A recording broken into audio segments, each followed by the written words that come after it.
He vanished from Seattle as a tech giant, but returned a stranger to the very family he never knew he had.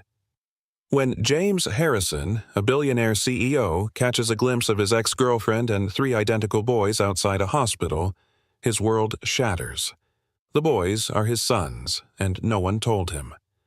What unfolds is a heart-wrenching fight, not for profits, but for forgiveness, trust, and fatherhood. Set against Seattle's sleek skyline and everyday struggles, James is torn between billion-dollar deals and second chances. Can a man who once built empires learn to build a bedtime routine? Or will betrayal, boardroom wars, and broken trust destroy his chance at love and family forever? Subscribe now for unforgettable stories that prove redemption is always possible. The rain had a way of making everything feel older in Seattle. Buildings, sidewalks, people. It fell in sheets that morning, steady and unrelenting, tapping against the sleek black hood of the town car idling in front of Swedish Medical Center. Inside, James Harrison adjusted his cufflinks with muscle memory, his gaze fixed on nothing in particular. 6 years. 6 years away, building empires, dodging memories, rewriting the past. And yet the moment his plane touched down, the weight of this city had settled right back on his chest like it had been waiting for him to return. Now, something pulled at him, something more than guilt or nostalgia. The hospital's revolving doors opened, and that's when he saw her. Olivia Parker. She hadn't changed much. Her auburn hair was a little shorter, her posture a little wearier, but she still carried that determined calm like armor. Her voice, sharp but pleading, rose above the rain as she spoke to the front desk nurse, and, surrounding her, 3 identical boys. James blinked. Triplets? No, not just triplets. His heart thudded. They looked just like him. Frozen, he stepped out of the car without thinking. Rain immediately soaked through his jacket, but he didn't notice. He watched as one of the boys tugged Olivia's sleeve. Another bounced impatiently on the balls of his feet. The third, more reserved, clutched a toy ambulance. "Please," Olivia said urgently to the nurse. "It's my grandmother. She's in cardiac distress. Room 308. I just need a minute." James stepped forward hesitantly. "Olivia?" She turned slowly, her expression a storm of recognition, shock, and something else, something more guarded. "James," she said, the name tight on her lips. He looked down at the 3 boys. They were staring at him now, curious but cautious. All 3 had his eyes, storm gray, piercing, unmistakable. His voice trembled. "Olivia, are they—" She raised a hand, stopping him. "Not here." The nurse called out, "Ms. Parker, your grandmother's stable for now. You can go in." Olivia exhaled shakily, then glanced back at James. "Wait here." She disappeared through the double doors, the boys in tow. James stood there in the rain, numb, hands shaking at his sides. His assistant called his name from the car, reminding him of his schedule, some investor brunch at Columbia Tower. He didn't care. He had just seen 3 carbon copies of himself standing next to the only woman who ever truly made him question his life choices. And no one had told him. No letters, no calls, no messages. Except, he remembered. That last year before he left for London, Olivia had tried to reach out. Once, maybe twice. He'd been too busy, too distracted by mergers and rebrands. He'd assumed it was a parting gesture, closure. She had cried. He had rationalized. Now he was standing outside a hospital, drenched, realizing he may have missed everything. 10 minutes passed. Then 20. Finally, Olivia returned. Alone. "You still carry your guilt like a badge," she said quietly. James tried to speak, but his throat caught. "Are they—" "Yes." He staggered back a step, hand to his chest. Why didn't anyone tell me? I did, or tried to. Her eyes glistened. But your sister made sure every email, every message, never reached you. Catherine said I was a scandal waiting to happen, a stain on the Harrison brand. James closed his eyes. My God. Olivia shook her head, tiredly. We'll talk, but not here, not today. The boys have enough on their minds. He nodded slowly, his voice hollow. Can I see them? Just meet them? She hesitated. On my terms. James felt his heart inch forward. Anything. As she turned to leave again, he called out one last time. Their names? She paused, then turned halfway, her voice soft. Mason, Noah, and Lucas. And with that, she disappeared into the hospital. The rain kept falling. But for the first time in years, James Harrison didn't feel powerful. He felt completely human. The air outside the hospital carried a familiar bite. Seattle rain mixing with city exhaust, dampening James Harrison's coat as he stood in stunned silence. Olivia's words had shattered something in him. They're yours, she'd said, voice trembling, her hand steadying the smallest boy as nurses pushed her grandmother's gurney out of view.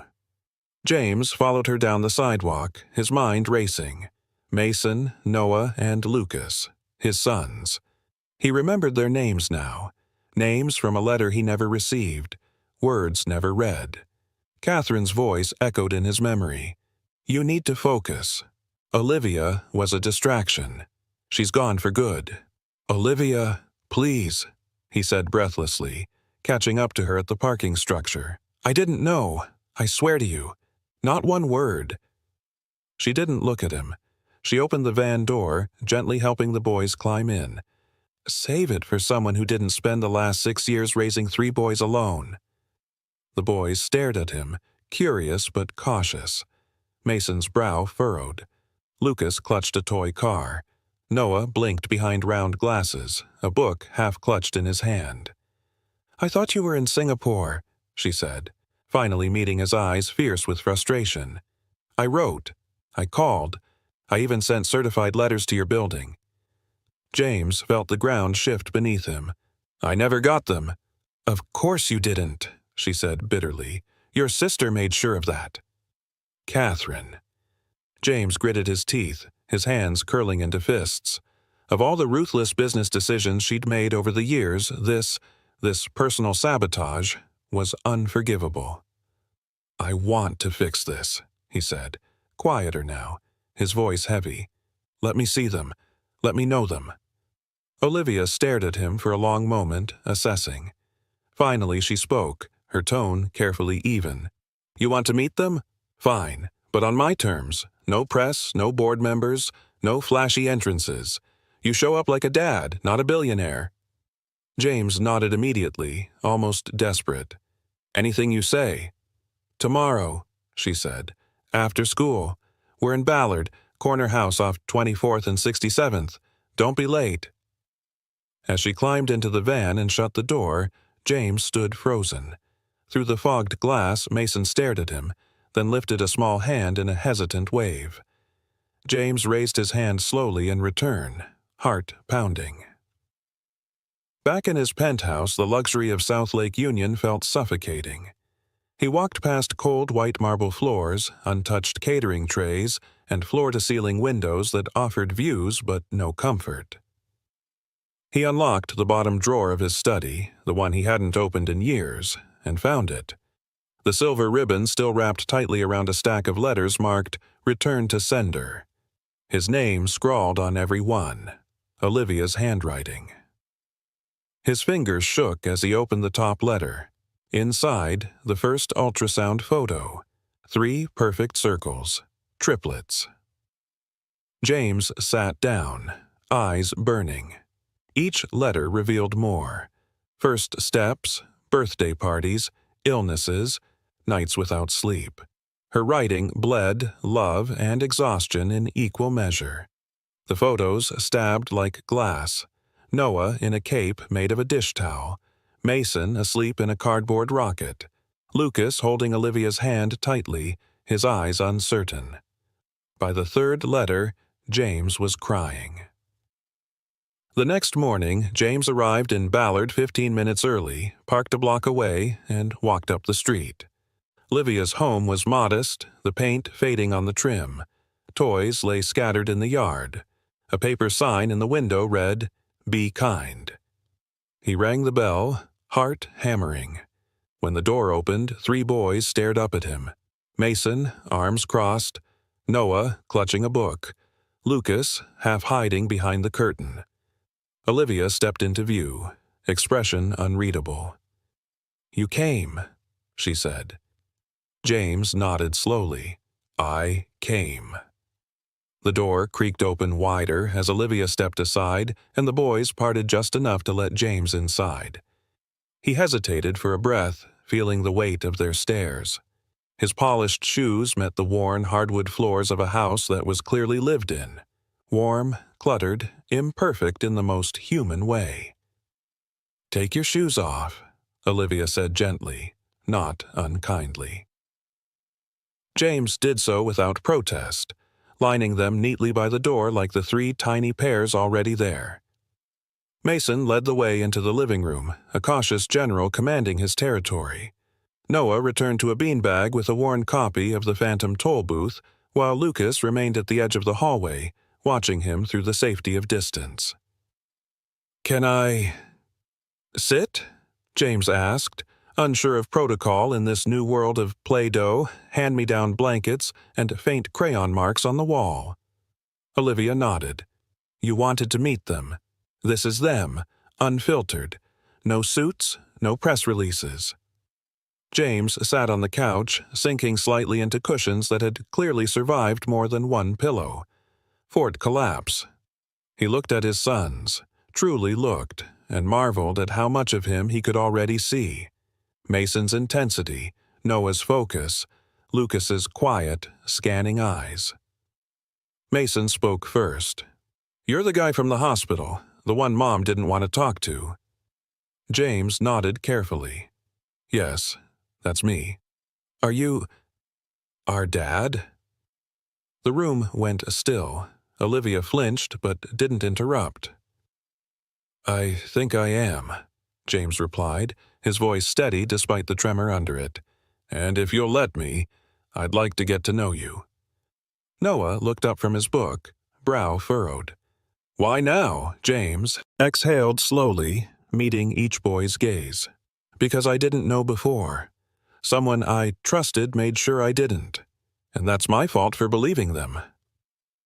Lucas shuffled a few feet closer but still stayed behind the armchair. "Do you have a dog?" The question caught James off guard. No, not yet." "Good," Lucas said quietly. "Dogs are loud." A faint smile flickered across Olivia's lips. "I brought something," James added quickly, reaching into his jacket and pulling out 3 small paper airplanes, each folded from colored cardstock. "I didn't know what you liked, but I used to be pretty good at these." He held them out. Mason accepted his with suspicion. Noah examined the folds. Lucas, after a long moment, took his and whispered, "Do they fly?" "They do," James said, standing. "Want to test them?" Outside, under the gray Seattle sky, the boys launched the paper planes from the porch. Mason's looped high, caught in a gust. Noah's glided cleanly. Lucas's crashed nose first, but he giggled and asked to try again. James helped him refold it, showing him how the wings needed to bend ever so slightly for balance. From the steps, Olivia watched. Her arms were folded, but not defensively, just uncertain. James glanced at her, grateful, aching, ashamed. "I'm sorry," he said when the boys ran ahead to chase their planes down the sidewalk. "For not being there, for not knowing." "You don't get points for finally showing up," she replied, her tone flat. "But you do get a chance, if you don't waste it." "I won't," James promised, softly but firmly. She hesitated, then nodded toward the boys. They're good kids, but they've learned not to count on anyone but each other. James watched them, 3 tiny versions of himself, laughing under a slate-colored sky. "I'd like to change that," he said. "Then start by showing up again tomorrow," Olivia replied. "Same time. They have baseball practice at Woodland Park." As she called the boys in for dinner, James stood at the edge of the porch, heart full and wrecked all at once. He didn't know what tomorrow would bring, but for the first time in years he had something to hope for. 3 things, actually. And their paper planes still danced on the breeze. The next afternoon, James arrived at Woodland Park Field 15 minutes early. He wasn't dressed in his usual blazer and loafers. Instead, he wore jeans, a navy quarter-zip sweater, and sneakers that still looked too new, like someone playing at being casual. But he tried. That had to count for something. He scanned the field until he saw them. Mason in a navy cap too big for his head, adjusting his glove with a laser focus. Noah sat on the bleachers, scribbling notes in a worn notebook, and Lucas stood just behind the dugout, carefully aligning a row of tiny pebbles along the bench. Each boy existed in his own little orbit, and James couldn't help but feel like he was standing on the outside of their solar system, unsure how to draw near without breaking their gravity. Olivia was there too, arms folded, sunglasses perched on her head, talking to another mom. She caught sight of James and gave a quick nod. A test, maybe, or a challenge. Either way, he was here. That was step 1. He took a seat beside Noah. "What are you working on?" Noah looked up, blinked. A story. Sci-fi, space colonization. James raised his eyebrows, genuinely impressed. "Can I read it sometime?" Noah shrugged. Maybe. It was more than a no. On the field, the coach blew his whistle. "Let's go, Blue Jays! Pair up and warm up!" Mason jogged toward Lucas, who stood frozen, his glove dangling awkwardly from his hand. "I'm not playing," Lucas mumbled when James knelt beside him. "You don't want to?" Lucas looked down, scuffing the dirt. "I don't like when people watch me." James softened. "Would it help if I didn't watch?" Lucas looked up, wary. "Maybe."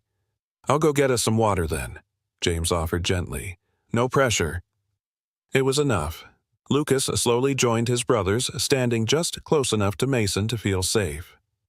James stepped back toward the bleachers where Olivia was now seated with a folded lawn chair and a thermos of tea.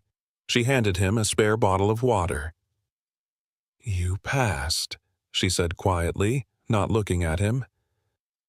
"Wasn't aware I was being tested," James replied with a half-smile.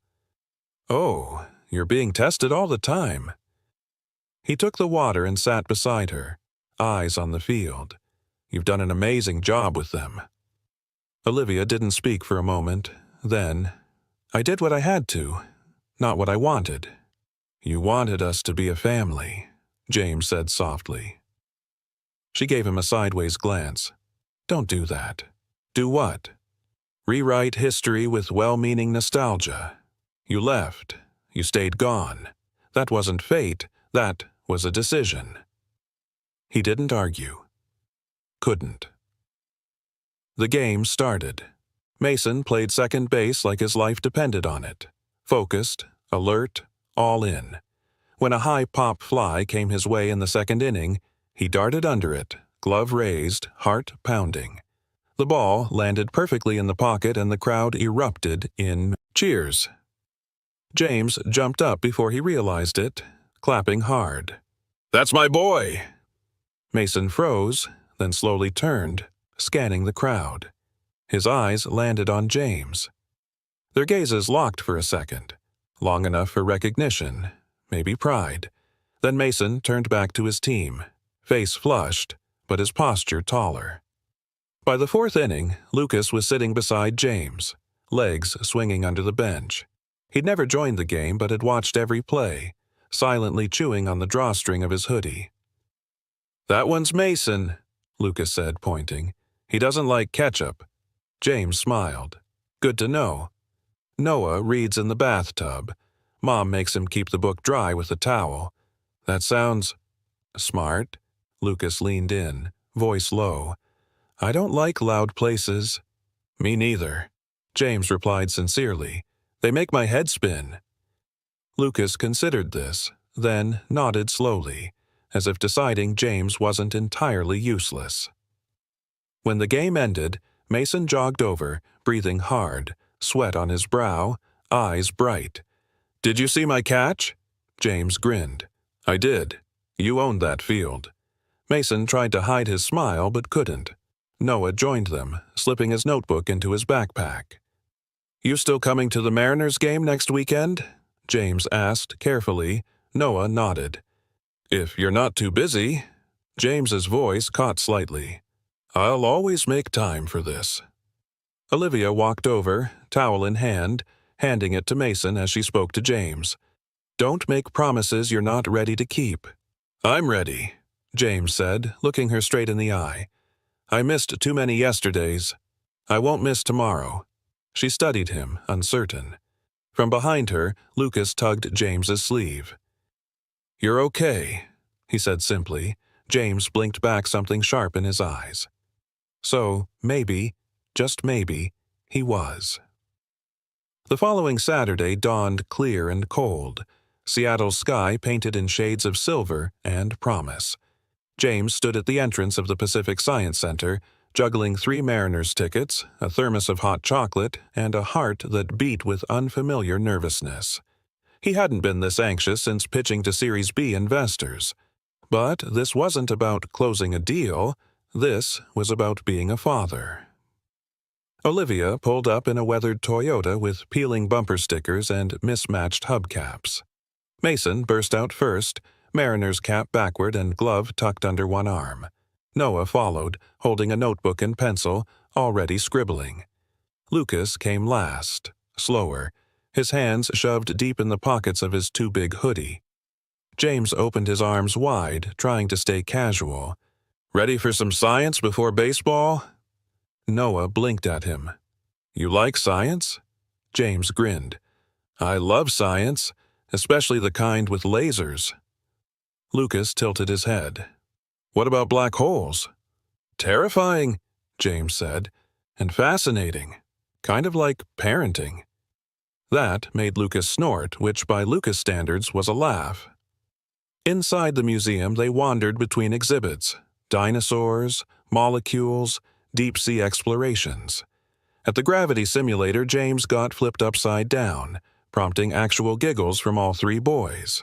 For the first time in a decade, he didn't check his phone once. Until it buzzed, again and again, and finally Olivia handed it to him. You might want to get that. It's been vibrating like a trapped bee. James took one glance. His COO had called 6 times. The Singapore deal was on the verge of collapse. He excused himself, stepping outside as the boys moved to the robotics wing.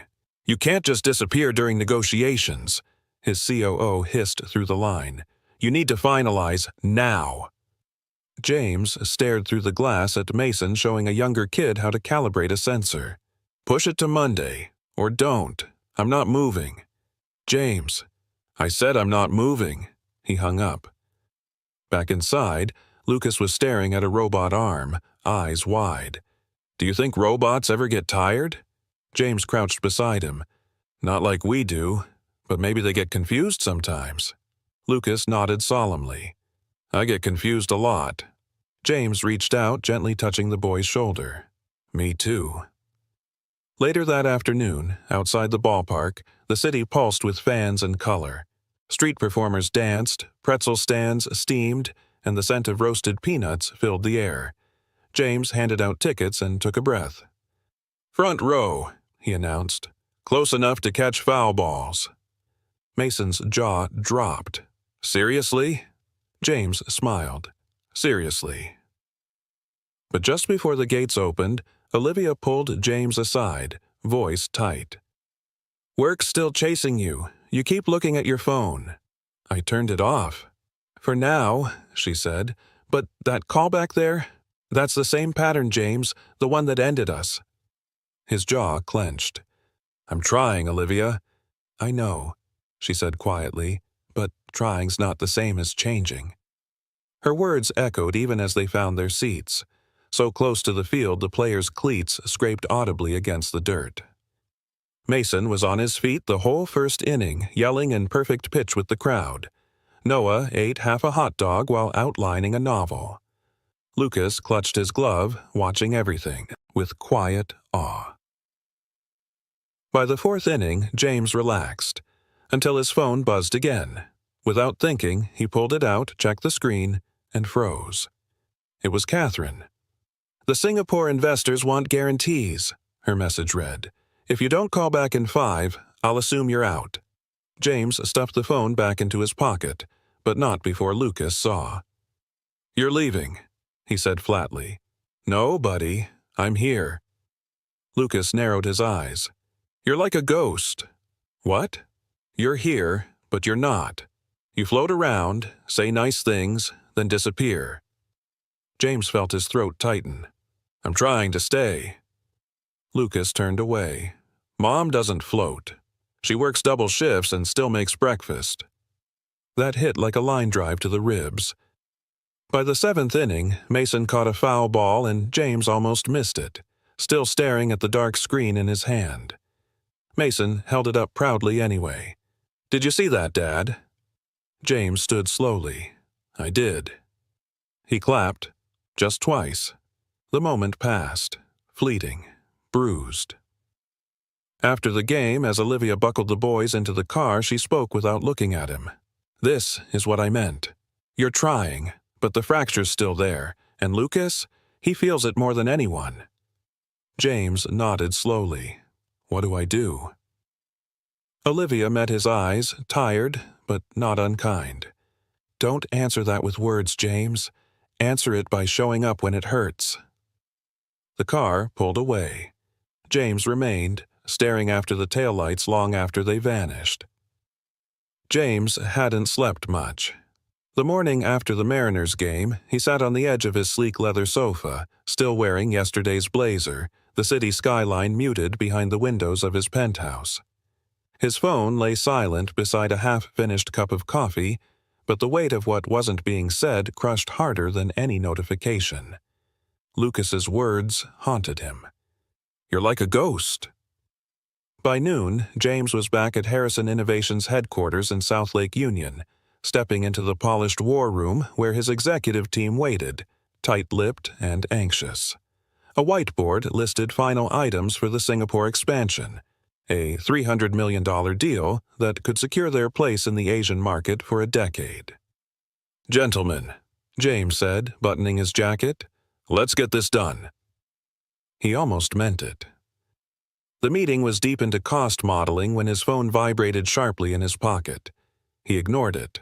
Then came another buzz, then a third. His assistant, Victoria, slipped into the room quietly and leaned down to whisper, "It's Olivia. She says it's urgent." James stood instantly, the breath leaving his chest like he'd been punched. Pause the meeting. Heads turned. No one moved. He stepped into the hallway and answered. "Olivia? What happened?" "It's Noah." Her voice trembled. "He fell at school. They think his arm is fractured." James didn't hesitate. "What hospital?" "Seattle Children's." "I'm on my way." "Wait, James," she started, but the line was already dead. He stormed back into the boardroom.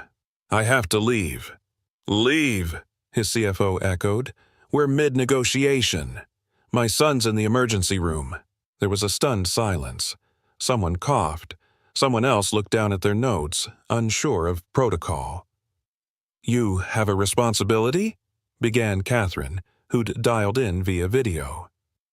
"I do," James cut her off, "and right now, that responsibility is 10 years old and terrified." He was gone before anyone could argue, his steps echoing down the marble hallway like a gavel falling in a courtroom. At the hospital, fluorescent lights buzzed overhead as James rounded the corner into the pediatric ER. He spotted Olivia immediately. Her hair was pulled back in a rush, her face pale with worry. Noah sat beside her on the gurney, his left arm in a temporary brace, his expression caught somewhere between pain and confusion. "Dad?" Noah said quietly. James's heart nearly burst. He crossed the room in 3 strides and crouched beside him. "Hey, buddy, I'm here." Noah blinked. "You didn't have to leave work." James smiled softly. "Yes, I did." A nurse entered to update them. Minor fracture, no surgery needed, just a cast for 6 weeks. Relief hit James so hard his knees nearly buckled. Olivia touched his shoulder gently. "Thank you for coming."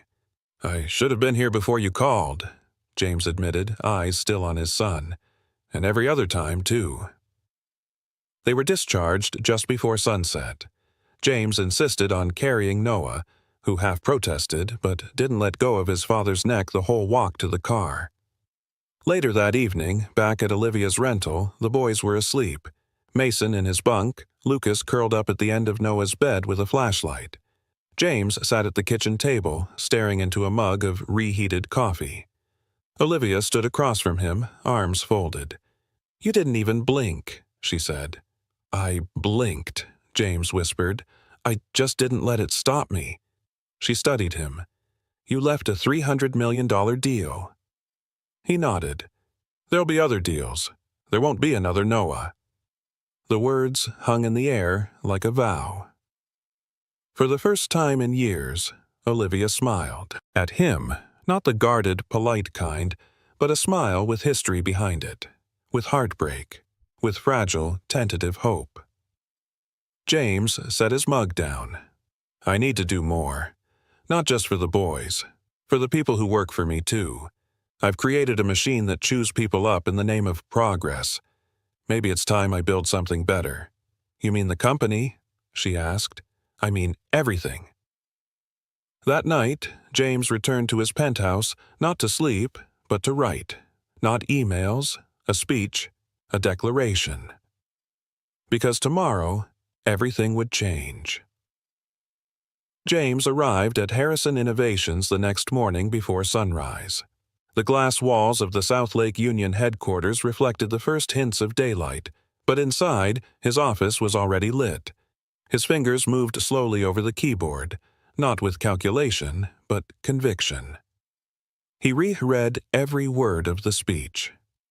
It wasn't about profit margins. It wasn't about scalability or expansion. It was about family, humanity, a future his sons could live in without sacrificing their peace for ambition. At 8:00 a.m., sharp, every executive and department lead gathered in the auditorium, some still nursing their coffee, others murmuring about the Singapore deal fallout. A few side-eyed Catherine Harrison in the front row, her expression unreadable as always. James stepped on stage without fanfare. "Good morning," he began, voice steady. "I want to talk about something that's not in any quarterly report, something that doesn't appear on balance sheets, but determines whether those balance sheets matter at all." He paused, eyes sweeping across the room. "Family." A shift in the crowd, a few furrowed brows, a few raised eyebrows. "Last week," he continued, "I found out I have 3 sons, triplets, 9 years old, beautiful, brilliant, and, until now, entirely unknown to me." A stunned silence. Even Catherine looked taken aback. "They were kept from me by choices I made, and by people I trusted, and I don't bring this up to elicit sympathy. I bring it up because it changed everything." He clicked to the next slide. Instead of charts, it displayed a photo of Mason sliding into second base, his face lit with fierce joy. Then one of Lucas at the piano, deep in concentration. Then Noah reading aloud from a book titled The Solar System for Kids, his casted arm in the foreground. I missed these moments for years, because I believed success required sacrifice, that in order to lead, I had to abandon everything that made me human. But my sons, they reminded me that real leadership begins with presence, not profit. A few murmurs of agreement rippled through the room. Others shifted uncomfortably. So, starting today, Harrison Innovations will launch the Family First Initiative. The next slide appeared: flexible, remote options on site. Childcare. Expansion. Mandatory, no meeting hours for parents, mental health, support for working families, quarterly family days on campus. These aren't perks, James said, his voice firmer now. They're protections for our humanity, because no deal, no IPO, no market cap should ever come at the cost of your child's recital, your partner's surgery, or your own well-being. In the front row, Victoria blinked quickly. Next to her, the head of HR nodded, visibly moved. Catherine stood slowly. "And who's funding this initiative?" she asked, her tone icy. "These changes will eat into operational costs. Investors will want to know what they're trading off." James didn't flinch. "I've already reallocated my personal executive bonus pool and some discretionary R&D budgets to pilot the program. I'll take a 75% pay cut for the next fiscal year." A gasp from the room. Even Catherine faltered. "I'm not asking anyone to believe in this blindly," he said gently, "but I am asking you to believe that a better way exists, and that maybe, just maybe, we can build it together." The room erupted in applause. Not everyone clapped, but many did, tentatively at first, then with growing conviction. Afterward, employees lingered in clusters. Some shared stories of missed birthdays, of guilt-laced conference calls from hospital waiting rooms. One young engineer whispered, "My wife's due in 2 weeks. I didn't think I'd be able to be there for her." James stepped off the stage and moved through them, not as a CEO above, but as a man among them. He stopped only when Victoria tugged at his sleeve. "There's something else you should know," she said quietly, eyes darting toward Catherine. "She's already making calls." James nodded. "Let her." That evening, James returned to Olivia's rental with Chinese takeout and new library books for Noah. The boys squealed with delight. Lucas, still the most guarded, held back until James offered to help tune the old upright piano in the living room. "Why are you really doing all this?" Lucas asked, his voice low. James leaned on the bench beside him. "Because I lost time. I can't get back. And I won't waste what I have left." Lucas looked at him, long and hard, then reached for the piano. Keys. He played the first few bars of Clair de Lune. Not perfect, but achingly beautiful.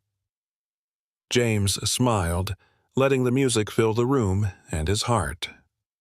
The boardroom at Harrison Innovations was cold, not in temperature but in temperament. Catherine Harrison sat at the head of the conference table, her expression carved from granite. Around her, executives and legal advisors filed in silently. Her eyes didn't leave the tablet in her hands. The agenda was clear. The time had come to force her brother's hand. She tapped her screen, and a confidential slideshow began to cycle through graphs, metrics, and projections, all indicating risk. Not risk to the company, but to investor confidence. She had spent the past week speaking with Meridian Tech's acquisition lawyers. Harrison Innovations had always been vulnerable to external takeover pressure. Her brother's latest moves, noble as they seemed, gave her the opening she needed. "Begin with the motion," Catherine said coolly. Across the city, James sat on the floor of Olivia's living room, helping Mason glue foam planets onto a science fair model. Olivia stood in the doorway, her arms crossed, lips parted in thought as she watched him with the boys. So at ease now, so changed. "You never used to sit still," she said softly. James smiled up at her, smearing glue across his palm. "Turns out sitting still is how you catch up on 9 years. Noah peeked over Mason's shoulder. "Can I paint Saturn?" Lucas, already lost in sheet music at the nearby keyboard, muttered, "It's not even to scale." James laughed. "Creativity beats precision sometimes, buddy." The moment was broken by a vibration. His phone, lighting up on the coffee table. A text from Victoria. Catherine moved the Meridian vote up. 2 days, board majority already leaning. James's breath caught. He stood slowly, wiping his hands on his jeans. "Everything okay?" Olivia asked, concerned. "No," he admitted, "but I'll fix it." The next morning, Catherine stood before the full board in a tailored charcoal suit, her tone clipped and commanding. "My brother's vision is admirable," she said, projecting mock civility. "But vision does not pay dividends. Harrison's recent policy shifts are emotionally compelling and fiscally irresponsible. We are not a non-profit. We are a global tech firm, and we are vulnerable. Meridian's interest should not be ignored." A pause. "I propose a vote. Replace James Harrison as CEO, effective immediately. Appoint interim leadership. Begin discussions with Meridian Tech." The room was still. Then one hand went up, then another, 6 votes in favor. Victoria, standing outside the glass, stared in horror. One more vote, and it would be done. The doors burst open. James stepped inside, not in a suit, but in jeans, a button down, and with a thick file under one arm. "No one told me there'd be a funeral," he said lightly, setting the file down. "But, since it's for my position, I'd at least like to speak at the wake." Catherine's face remained unreadable. "You're out of order." "Then let the board hear why." He clicked a remote. The screen behind them lit up, not with charts or threats, but faces. Employee testimonials. Parents at their kids' recitals. Engineers working beside toddlers in nap pods. A nurse on break with her son in the company lounge. Then, a slide titled, "Productivity Since Family First Launch Project Delivery, plus 18%. Attrition rate, 34%, employee engagement, 92%. "Turns out," James said, walking the room, "that people work better when they're treated like people." A ripple moved through the board. He stopped beside Catherine. "But the real reason I'm not stepping down? It's not numbers, it's these 3. He pulled a photo from the file. Mason, Noah, and Lucas in front of the Pacific Science Center, all beaming in Mariners caps. "I've already missed too much of their lives," he continued, voice thickening. "I won't lose them for the sake of quarterly growth projections." Silence. Catherine rose, arms folded. "This isn't about your sons, James. It's about your judgment. Emotion clouds leadership." "No," he said softly. "Emotion grounds it." Victoria entered and handed out copies of an alternative report, one quietly circulated by employees. It showed internal support for the Family First initiative, with over 800 employee signatures. The room shifted. Harold Mason, the oldest board member, cleared his throat. "Let's put it to a vote, final and binding." This time, 6 votes against Catherine's motion. 1 abstention, hers. James exhaled, shoulders sagging. The room slowly emptied, but Catherine lingered. As she reached the door, she turned. "You've gained goodwill, but goodwill burns quickly, brother, and you've lit a bonfire." He met her gaze calmly. "Then I'll tend it with both hands." That night, James returned to Olivia's house with Chinese food again, but this time with celebratory fortune cookies. Lucas cracked his open and read aloud. "New beginnings are often disguised as painful endings." James raised his glass of root, beer, to new beginnings. Olivia smiled, and for the first time in a long time, so did all 3 boys, together. The boardroom lights buzzed above the tense, silent air of Harrison Innovations' South Lake Union headquarters. The clock read 3:27 p.m., 3 minutes before James was due to present the firm's next quarter strategy to key investors. The room was full. Catherine sat at the far end, impeccably dressed and unreadable, flanked by outside stakeholders. All eyes were fixed on the double doors. But James wasn't coming. 3 miles away, in a cluttered school lab still thick with the faint scent of burnt chemicals, James knelt beside Noah, who lay quietly on a gurney. The boy's eye was swollen shut, his face pale and streaked with drying tears. EMTs moved around them briskly. Olivia stood just outside, speaking anxiously with a school administrator. James cupped Noah's small hand gently in his. "I'm right here, buddy. You're going to be okay." Noah tried to smile but winced. "It's blurry, like water, in my eye." James's throat tightened. "We'll fix it, I promise." His phone buzzed again. His assistant, Victoria. The screen flashed. "Board waiting. Catherine speaking in your place." James clicked it off. "Mr. Harrison," one of the EMTs interjected. "They need to take him now. The hospital's ready." "I'm coming too," James said firmly, rising to follow. Outside, Olivia met him with a question in her eyes, but no accusation. Just fear. He didn't wait for her to speak. He took her hand and squeezed it. "We're going with him. Nothing else matters right now." Back in the boardroom, Victoria stood before the crowd, holding the printed presentation James had left behind.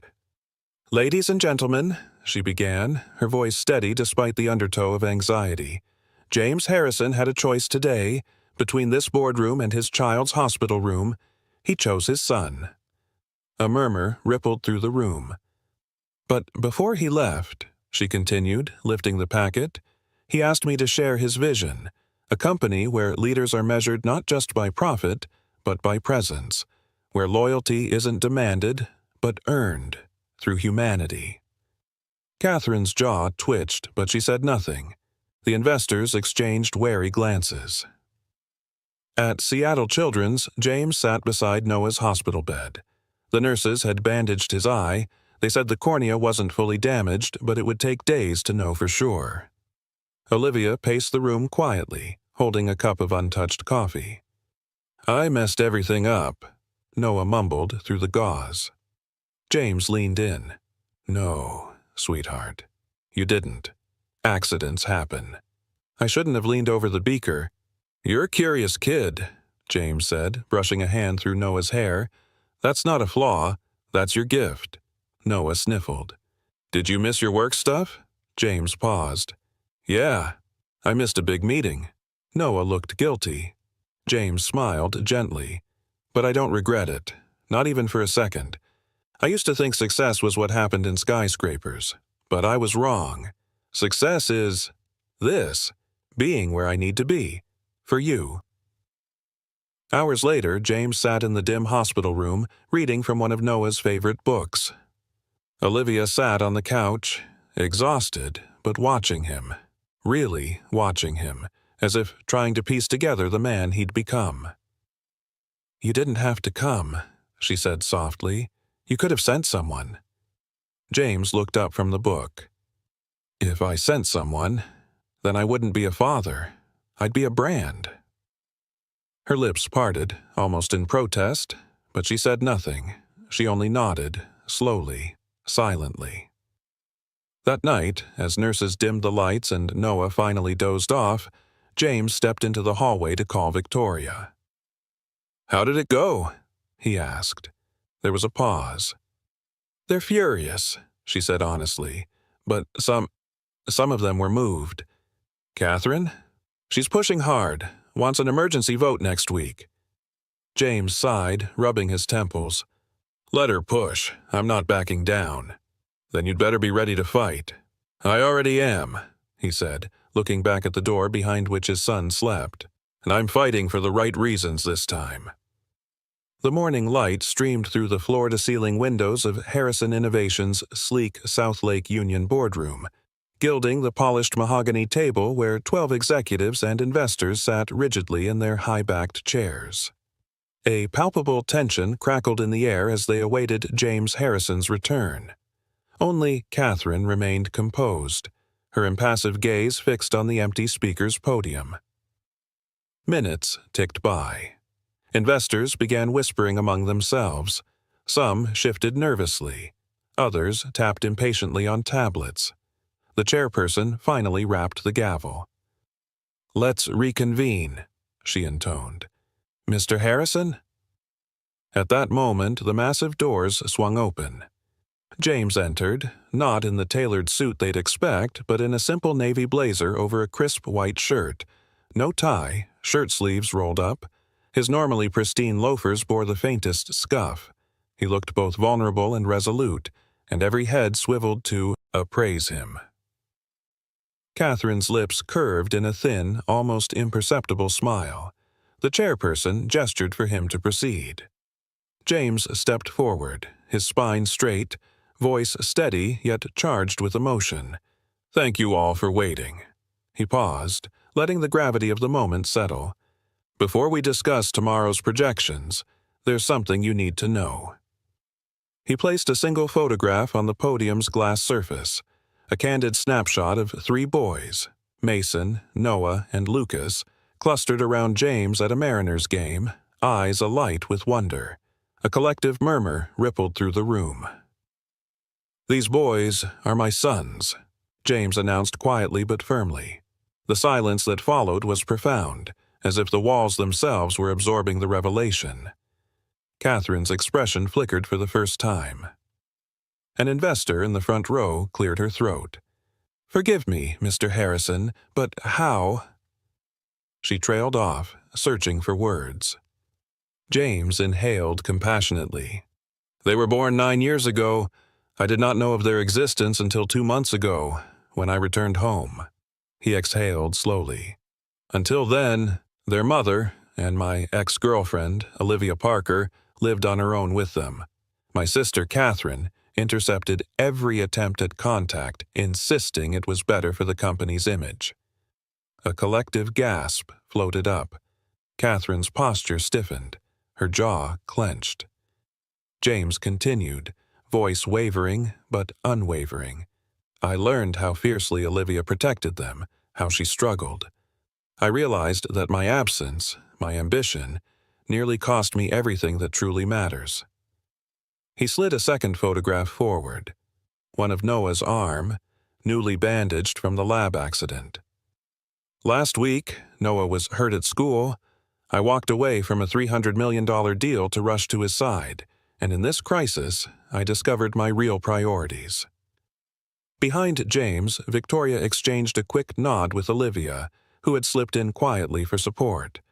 The empathy in Olivia's eyes met James's, forging an unspoken alliance. James turned back to the board. "I'm presenting, but not the usual financial forecasts. Today, I propose a new metric of success, the well-being of our people, on and off the clock. I call it the Family First Initiative."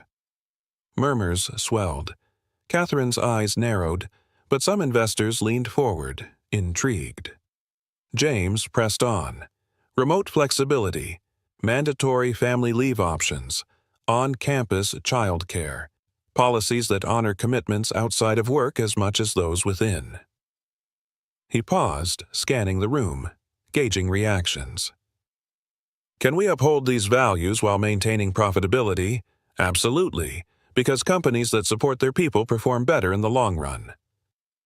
Silence fell again, this time expectant, hopeful. The chairperson cleared her throat. "We'll vote on the initiative, and on whether Mr. Harrison retains his CEO position under these terms, in 10 minutes. As the boardroom filled with ballots, Catherine rose abruptly. "James," she said coldly, "your personal life is your own business, but the company's reputation suffers." James held her gaze steadily. "My personal life is part of my business, because I am the business. You can't separate us." Catherine reddened but sat. The ballots were tallied. The chairperson returned. "The motion passes 7-6. Mr. Harrison, you will continue as CEO and implement the Family First Initiative." Relief and gratitude surged through James as soft applause rippled around the table. Catherine bit her lip, defeated but inscrutable. James returned to the podium. "Thank you. This company now stands for something larger than profit. It stands for people, families, Let's build that future together." Walking out, Catherine caught James's eye.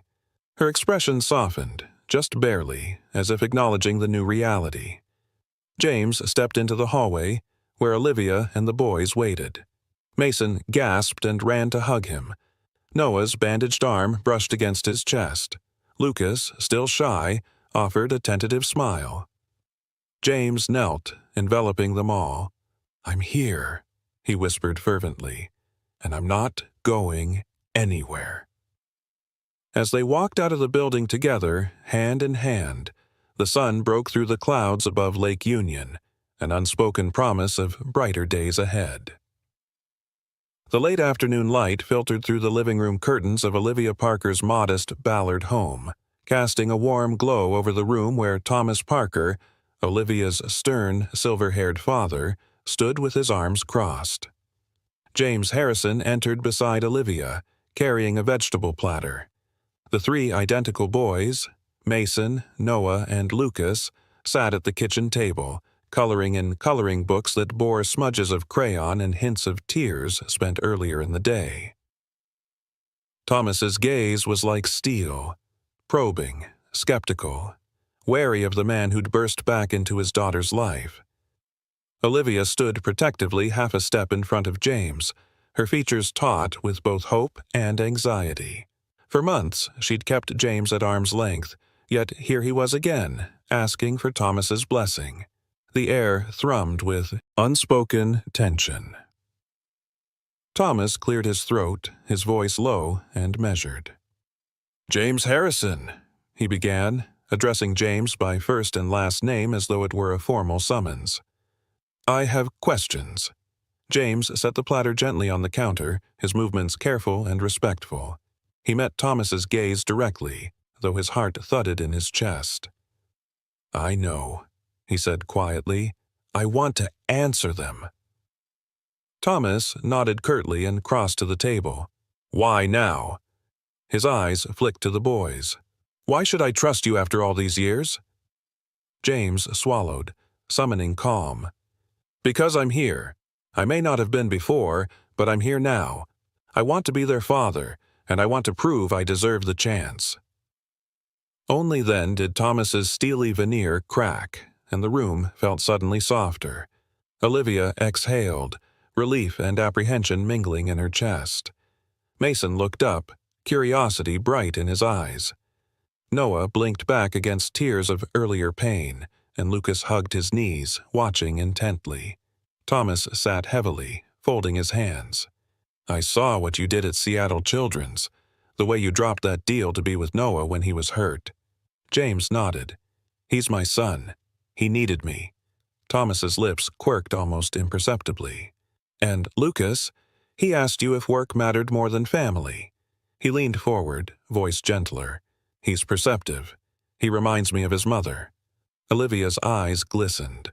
The boys exchanged sympathetic looks, sensing the shift. For the first time, Thomas sounded almost proud. He inhaled and continued. "I came here today not to grill you further. You've already weathered plenty.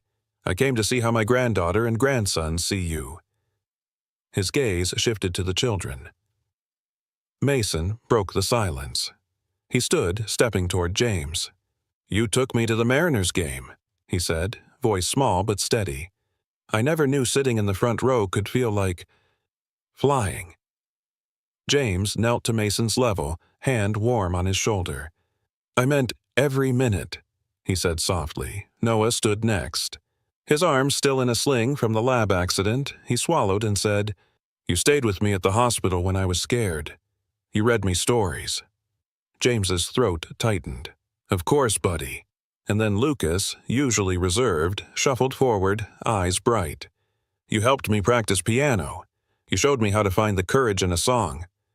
The room felt suddenly too small for the enormity of their words. Thomas's eyes glistened with unshed tears. Olivia placed a hand on his arm, offering silent encouragement. Thomas looked back and forth among James and the boys. His voice was rough with emotion. "I see why they call you Dad." James rose, pulling in a shaky breath. He turned to Thomas. I'll spend every day proving to you, and to them, that I am." The elder man exhaled, nodding slowly. "Then let's start tonight."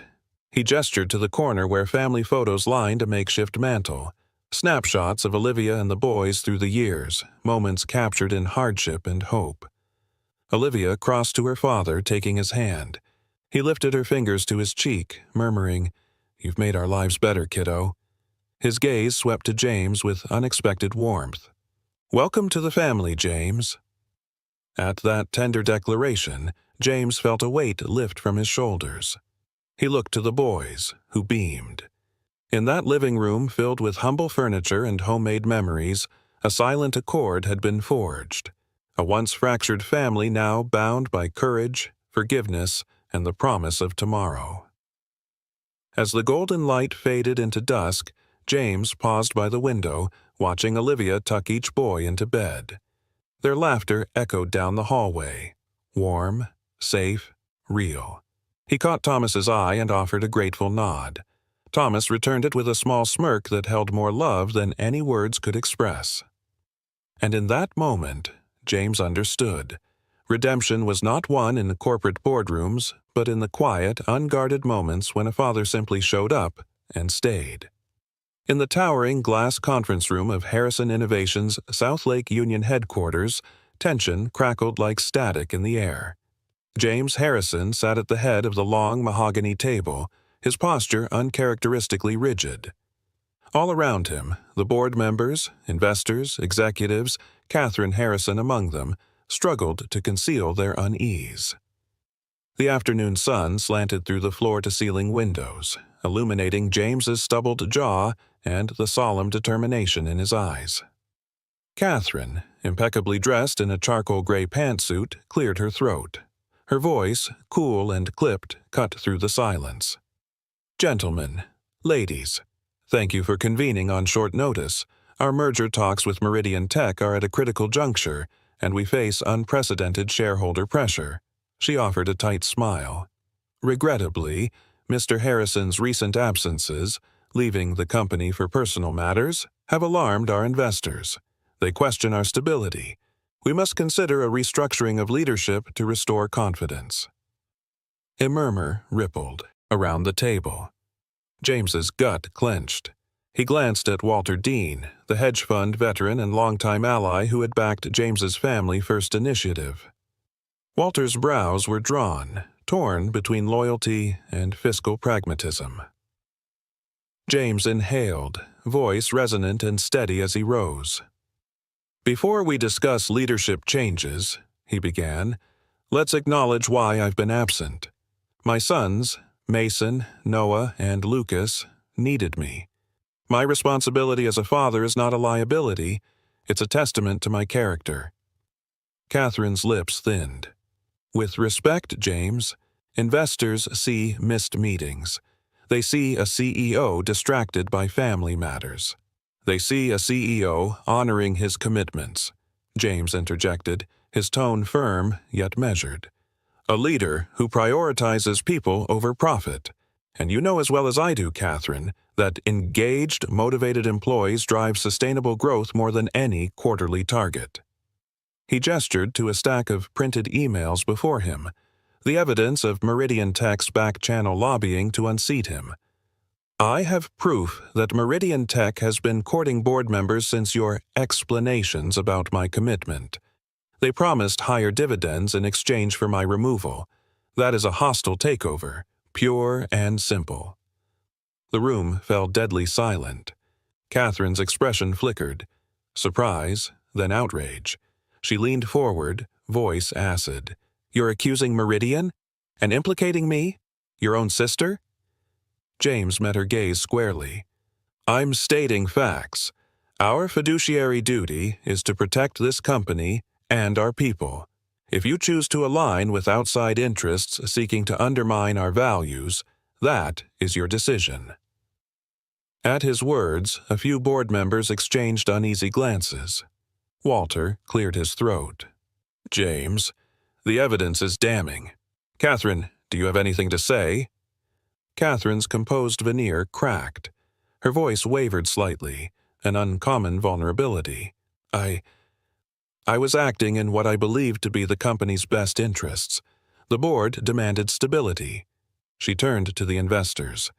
We cannot risk a CEO who walks out on million-dollar deals for personal reasons. James's chest tightened with bitter clarity. No. You're risking everything by sidelining the very qualities that built this empire. Family, loyalty, integrity, those aren't liabilities. They're our strengths. He turned to the entire board, voice ringing with conviction. I refuse to abandon my sons. I refuse to compromise my values for a few extra points on the stock index.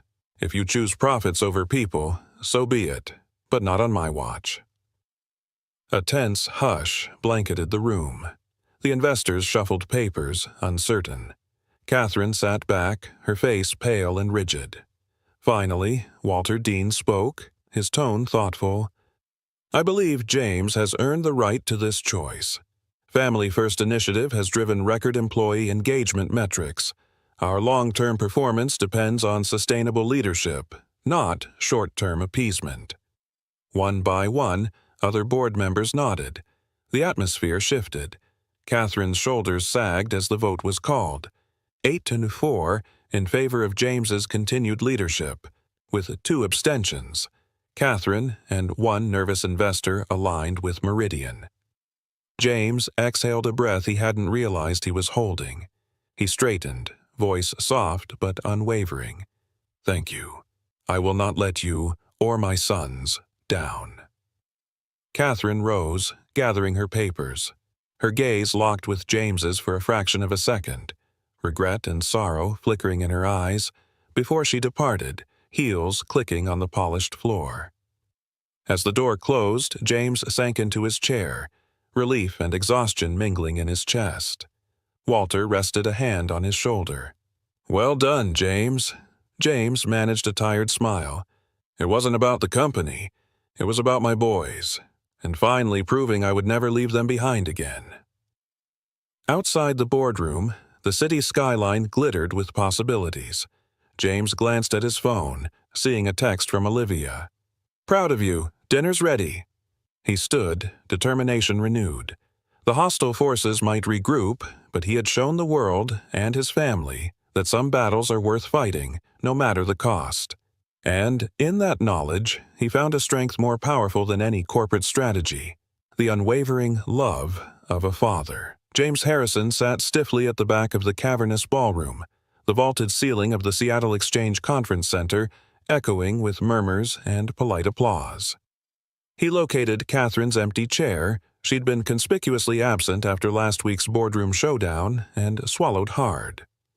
Around him, dozens of investors and executives fanned out in clusters, discussing stock fluctuations and market projections. Under normal circumstances, James would be one of them, commanding the floor with strategic acumen. Tonight, however, his chest ached with urgency. His phone lay heavy in his jacket pocket. Olivia's text blinked insistently. Hospital now. Noah's eye injury is serious. Please come. He'd already kissed her cheek and whispered, I'll send Victoria with the speech. But now the boardroom stakes pulled him back. James fought down the swirl of panic. Hudson & Co.'s CEO was moments away from declaring their final vote. If he left, he risked handing momentum to Meridian Tech and Catherine's allies.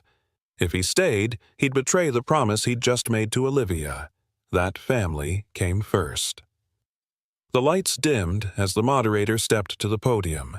Ladies and gentlemen, thank you for your patience. We'll now vote on the proposed merger with Meridian Tech. A hush fell. James glanced at the polished oak floor, picturing Noah's tear-streaked face and the tiny bandage over his injured eye. His phone buzzed again, a second text this time. Dad. Scared. That was it. He could not remain. He rose awkwardly, drew every startled gaze. A hush rippled through the room. James lifted a hand, voice clear despite his pounding heart. I'm sorry, he said apologetically. I have to go. And without another word, he strode out. Down the marble corridor, his suit jacket flapped behind him like a wounded flag. Security doors slid open into the emergency wing of Seattle Children's Hospital, the fluorescent lights stark against his guilt. He followed signs to the pediatric trauma unit, heart hammering so fast he feared it might burst through his ribs. Nurses and doctors bustled by, eyes sympathetic, or possibly surprised, to see the city's most prominent CEO barreling toward them. In room 214, Olivia knelt beside Noah's bed, his small body curled beneath crisp white sheets, one eye swollen shut and bandaged. Mason and Lucas sat vigilantly in mismatched chairs. Olivia looked up, relief and exhaustion colliding in her expression. James dropped to one knee, voice trembling beneath steeled composure. "Buddy." Noah's lips fluttered into a weak smile. "Dad," he whispered. Lucas's eyes filled with tears. Mason reached for James's hand. Olivia rose and wrapped them both in a tight embrace. James rested his forehead against Noah's good eye. "I'm here," he murmured, voice choked but unwavering. "I'm never leaving again." Noah blinked slowly. "Promise?" he asked, voice small but brave. James drew a steadying breath, meeting Olivia's gaze. "I promise you all," he said firmly. "No board meeting, no investor, nothing, and I mean nothing, will ever come before you." Olivia's eyes shimmered as she touched his cheek tenderly. "Thank you," she whispered.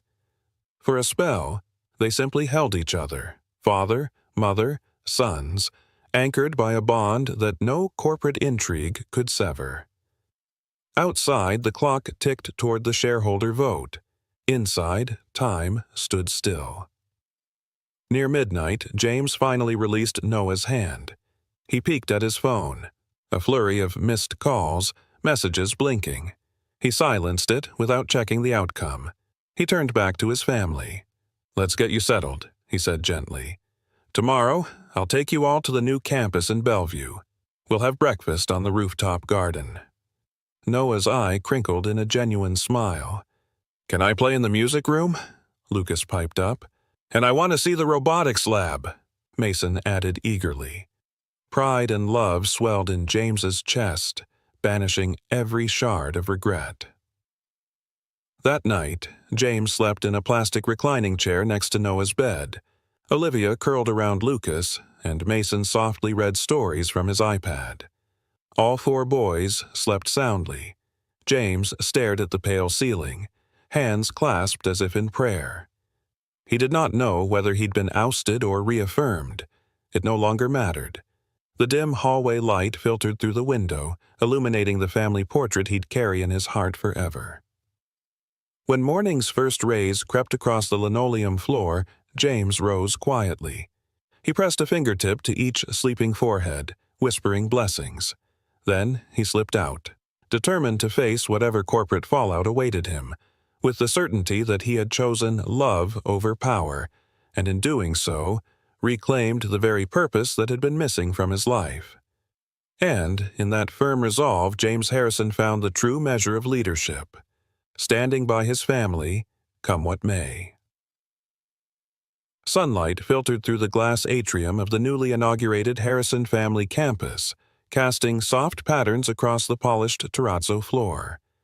James Harrison paused at the entrance, heart swelling with quiet pride as he watched Olivia Parker guide their three sons, Mason, Noah, and Lucas, into the gleaming lobby. Around them, families milled about, toddlers clutching crayons, teenagers tapping on tablets in the innovation lab, and parents marveling at interactive exhibits celebrating work-life harmony. This, James reflected, was more than a corporate perk. It was a testament to the transformation born from his own redemption. A year earlier, this campus was a dream, an audacious concept that even his board had doubted. Today, it stood as a beacon, a child care center, a digital learning hub, and a rooftop garden where families could gather for weekend breakfasts. Its mission, emblazoned above the entrance, read simply, "Where family fuels innovation."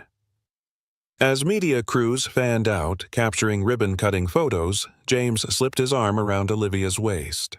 Her eyes glistened with the same determination he'd fallen in love with years ago.